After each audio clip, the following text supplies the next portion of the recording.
Sir, আমার বাচ্চার ওজন এবং উচ্চতা অনেক কম, ওজন 10 কেজির সামান্য একটু বেশি। ডাক্তার দেখিয়েছি, ডাক্তার গ্রোথ হরমোন থেরাপি দিতে বলেছে। এ ব্যাপারে যদি কিছু বলতেন।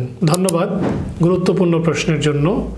বাচ্চাদের গ্রোথ, বিশেষ করে উচ্চতা এবং ওজন কমন যেই সমস্যার জন্য হয়ে থাকে, এর মধ্যে অপুষ্টি, অরুচি, বারবার কৃমির সমস্যা, পটি শক্ত হওয়া, থাইরয়েড হরমোন অন্যতম।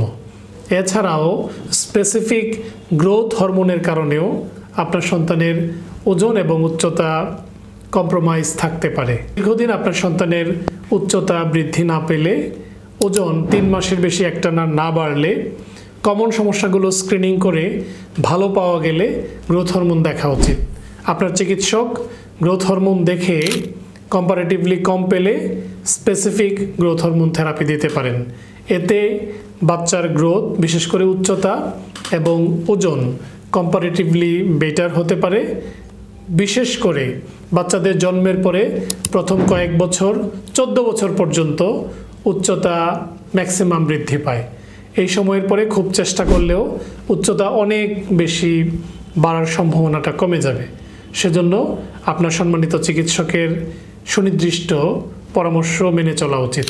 ডাক্তার শফিক, আজ এ পর্যন্ত। আল্লাহ হাফেজ।